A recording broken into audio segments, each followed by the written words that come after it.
Miller सी हरिवंश। महाराज जी, आपके चरणों में कोटि कोटि प्रणाम।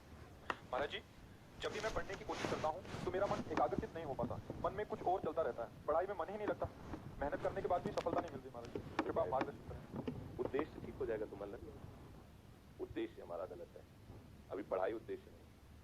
अगर ठीक से उद्देश्य बन जाए पढ़ाई का तो कैसे बात करते हैं। उद्देश्य में बहुत बड़ी ताकत होती है। हर कष्ट सहते हुए अपने उद्देश्य की पूर्ति में कदम नहीं लड़ पाते जिसका उद्देश्य बन जाता है। उद्देश्य बन जाए तो ब्रह्मचारी हो, उद्देश्य ठीक हो, एक बार पढ़ लोगे, 1000 वर्ष अगर जीवित रहे कभी भी कुछ लोग बात आ जाएगी उसके बाद। अब नाना प्रकार की क्रियाओं से ब्रह्मचर्य का नाश करे, अपने उद्देश्य का नाश करे, तो फिर यही बातें होती जो आप कह रहे हैं। कक्षा 9 पढ़े, व्याकरण नहीं पढ़े, शास्त्री नहीं पढ़े, कहीं दूसरी जगह ऐसे नहीं गए कि बैठ के सत्संग सुन के और सीख के बोल रहे हैं, तो भगवत आश्रित हो जाओ। अब आप खुद समझना हमारी बात को, आप खुद अपना नाश कर रहे हैं। ब्रह्मचर्य का नाश, वीर का नाश, जीवन का नाश है। ब्रह्मचर्य अगर सही है, आपने किसी तरह इधर उधर, तो ये प्रश्न ही नहीं रहेगा। जिधर दृष्टि डालोगे उधर जय होती चली जाएगी। आजकल के बच्चे, नौजवान इसको मनोरंजन समझते हैं और उनको सलाह भी ऐसी मिलती है कि हम जैसे बोल रहे हैं ब्रह्मचर्य के लिए, तो डॉक्टर और आपको जो इधर सांसारिक प्रोत्साहन देने वाले हैं वो आपको सलाह देंगे। हमें तो अंग्रेजी का शब्द नहीं याद है, हाँ, और यही जो स्टेशन कह रहे हैं गाड़ी स्टेशन से अलग कर दो तो बोले तुम बहुत शांत हो जाओगे और फिर अपने काम में देखो कैसा उपदेश दिया जा रहा है कि होगा। तो ये जो कमियां है ना, ये कोई भूत नहीं है जैसे लोग कहते हैं ना, पता नहीं कौन ऐसा, कुछ नहीं, गंदी आदतें हैं, इन पर संयम लाओ। आप समझ स्वीकार करते हो हमारी बात, किसमें आपको संशय है?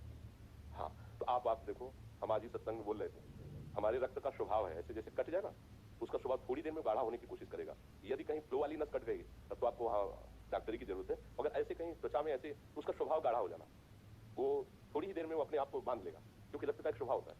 अगर वो बाहर किसी तरह भी आया तो ठंडा होकर गाढ़ा हो जाएगा, वो रोक लेगा। इसकी आखिरी परिणति है वीर, वो स्वयं से नहीं निकलता, वो इससे भी गाढ़ी वस्तु है, वो घर्षण से निकलता है। अगर आप उसको गर्म न करें चिंतन के द्वारा, क्रिया के द्वारा, तो नहीं निकलेगा। और जब हम उसको, तो फिर वो जीवन को नष्ट, प्राय इस पर बच्चे ध्यान ही नहीं देते कि ये कोई मार्ग भी है।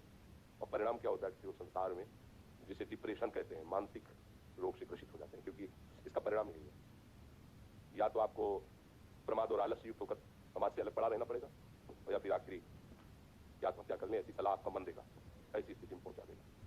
इसलिए हमें लगता है जब तक ब्याह न हो तब तक ब्रह्मचर्य से रहो, ब्याह भी हो जाए तो संयम से रहे। ये जीवनी शक्ति है, किसी के साथ खिलवाड़ नहीं करना चाहिए। पढ़ाई लिखाई वो कैसे तुम्हें बताए, अभी आप छेड़ना मत। जैसे लोग कहते ना, मैं बहुत परेशान हूं, कुछ करता नहीं, ऐसा हो जाता है वैसा हो जाता है, तो आपको बता रक्त का स्वभाव है जैसे, इसकी आखिरी परिणति है वो वीर।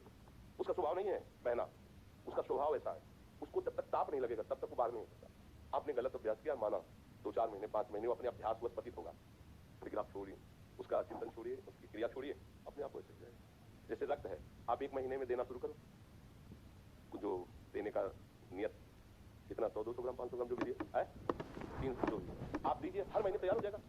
तो आप ना दीजिए तो आपके शरीर को अभ्यास हो जाएगा, आप दीजिए तो शरीर को अभ्यास हो जाएगा। वो शरीर, अगर आप रोज 300 तो फिर क्या होगा, आप मर जाओगे। समझ रहे हो? ऐसे शरीर की क्षमता, डॉक्टर जब देखते हैं तुम्हारी क्षमता नहीं, खुद चलिए, क्योंकि अगर निकाल लोगे क्षमता नहीं तो उसकी हानि हो जाएगी। हाँ, तुम्हारी क्षमता है, तुम्हारे अंग ठीक है, तुम स्वस्थ हो, महीने में जो समय अवधि, सोचो रक्त की आखिरी परिणति वो है वीर। आप क्या कर रहे हैं, रोज कई बार, आपका परिणाम क्या होगा? अगर रोज वो खून निकाला जाए तो आदमी की हालत क्या हो जाएगी? खून की आखिरी परिणति है अन्न रस, जो हमने पाया उसकी परिणति धीरे धीरे परिवर्तित होती हुई मांस, मज्जा, रक्त, वो आखिरी सप्तम धातु है वीर, और उसके साथ ऐसा खिलवाड़, कैसा जीवन होगा आपका?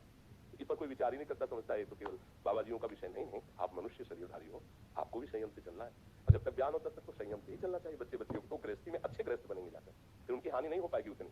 अब पहले से ही तो फिर अब वो पढ़ाई में मन कैसे लगे जब आपके पास पढ़ाई वाली सामग्री नहीं रह गई? पहले क्या होता था, जैसे गुरुकुल में स्मृति आपकी कमजोर हो रही तो मेधा शक्ति बलवान करने के लिए ब्राह्मी शक्ति उसको पिलाई जाती थी। ब्राह्मी है ये चीजें, क्यों? क्योंकि उनमें इतनी शीतलता, उनमें पौष्टिकता है कि वो वीर का वर्धन करके वीर को रोकेंगी, खास बात उसमें होती थी। अब हम इस बात को ना समझ करके ट्रेंड बनाते हैं और वो विनाश का खेल खेलते हैं जो हमारी सारी सांसारिक और पारमार्थिक दोनों उन्नति का नाश कर देता है। अब उस प्रश्न का क्या होता है? अब उसके लिए क्या सलाह? आप सही ढंग से रहो, अच्छा खाओ पियो, थोड़ा व्यायाम करो, सबके प्रति पवित्र भाव, अभी आप आनंद में आने लगोगे। और जैसी आदतें आजकल हो रही, आनंद वाली तो है नहीं, तो पतन वाली ही है।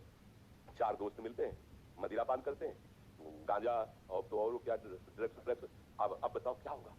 आप इतना विष डाल रहे हो अपने अंदर, इसलिए विषैली चीजें डाल रहे हो, ऐसी गंदी आदतें डाल, आपका जीवन क्या होगा? कैसा खिलवाड़ किया जा रहा है मनुष्य शरीर से, जबकि ये देव दुर्लभ ही है भगवत प्राप्ति। इसके साथ कैसा, तो बच्चों को ना तो सत्संग मिल रहा है, ना शास्त्र स्वाध्याय मिल रहा है, ऐसा ही संग मिल रहा है जो पतन का कारण क्या हो रहा है। अच्छा, बहुत शराब पी के नाली की कीड़े की तरह पड़े हो, माता पिता का अपमान कर रहे हो, मनमानी में विचार कर रहे हो, पढ़ाई लिखाई क्या हुआ? पढ़ा लिखा भाई, विद्या तो वही जो विनय, पवित्रता, शालीनता, सभ्यता, नम्रता, ये तो सद्गुण विद्या में आज की रह नहीं रहे।